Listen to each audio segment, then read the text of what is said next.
అందరికీ మన విశ్వకర్మ బంధు సమూహానికి అందరికీ శుభోదయం, శుభాకాంక్షలు. 16వ శతాబ్దం నుంచి మొదలుకొని గత 500-600 సంవత్సరాలకు పైగా మన ఈ సమాజం లోపల ఒక గొప్పదైన సాంఘిక చైతన్యాన్ని తీసుకొచ్చినటువంటి మహాపురుషుడు, మహానుభావుడు, మనందరి దేవుడు వీరబ్రహ్మేంద్ర స్వామి గారు. సమాజం మొత్తము కులాల చేత, మతాల చేత, విభిన్నమైనటువంటి అభిప్రాయాలతోటి ఎన్నో విధాలుగా అతలాకుతలమైపోతున్నటువంటి సందర్భం లోపల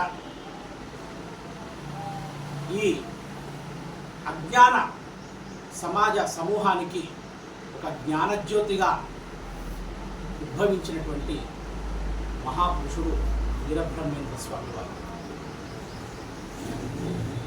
వారు జన్మించినటువంటి గొప్పదైనటువంటి ఆ విశ్వకర్మ పంచ కులాలలో మనం జన్మించినందుకు మన పూర్వజన్మ సుకృతం, మన అదృష్టం. నిజానికి ఆలోచిస్తే ఈరోజు కులమెంచగానేలా గుణమే కారణము అని చెప్పేసి కులాలకు అతీతంగా ఆనాడు ఉద్భవించినటువంటి సమాజంలో ఉన్నటువంటి మతాలకు అతీతంగా సిద్ధప్పని తీసుకున్నాడు, కక్కయ్యని తీసుకున్నాడు. ఎందరో ఉన్నటువంటి బాధలతో ఉన్నటువంటి మనుషులందరినీ ఏకం చేసినాడు. ఈ సమాజంలో ఒక కొత్తదైనటువంటి సాంఘిక పరిపూర్ణతకు బాటలు వేసిన మహనీయుడు వీరబ్రహ్మేంద్ర స్వామి గారు. మనము వారి యొక్క దశలో, వారి యొక్క దీక్షలో, వారి యొక్క అడుగుజాడల్లో ఈ సమాజం ఇప్పుడు నడవాల్సినటువంటి ఆవశ్యకత చాలా ఉంది.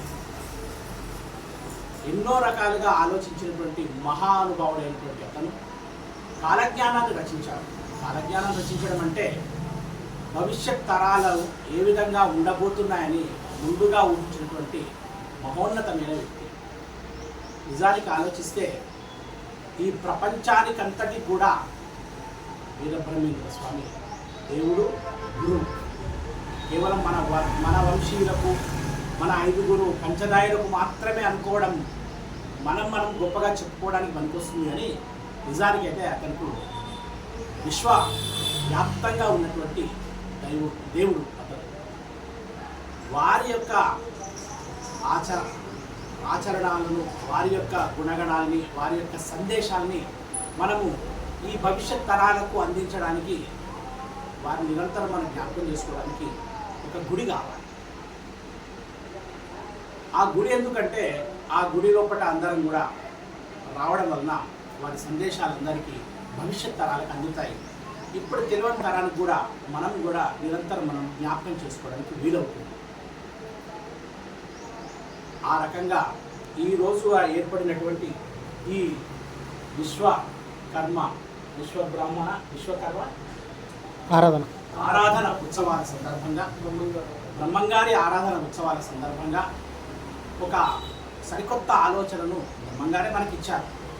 మరి ఆలోచన కాబట్టి మనందరము, మన ప్రాంతంలో ఉన్నటువంటి వాళ్ళందరము, యాదగిరి క్షేత్రానికి సంబంధించినటువంటి యాదగిరి దేవాలయానికి వస్తున్నటువంటి మన వంశీయులందరము, మన పంచదాయులందరం కూడా అందరికీ కూడా ఒక ఉన్నతమైనటువంటి గొప్పదైనటువంటి ఒక దేవాలయం ఉండడం సముచితం, అవసరం. నేను శ్రీపాద శివప్రసాద్, యాదగిరిగుట్ట వాస్తవ్యుడను. మా నాన్నగారు కీర్తిశేషుడు శ్రీపాద పండరి గారు ఇక్కడ యాదగిరిగుట్టలో దాదాపు 35 సంవత్సరాలకు పైగా ఇక్కడ ఉండి ఉపాధ్యాయ వృత్తిని చేసి అతను 1999లో పరమపదించారు. వారు మన ప్రాంతంలో దాదాపు 30 సంవత్సరాల క్రితమే ఇక్కడ మన విశ్వబ్రాహ్మణ సంఘానికి సమాఖ్యం ఏర్పాటు చేసి వారు ఆనాడు గౌరవ అధ్యక్షులుగా వారి సేవలు అందించారు.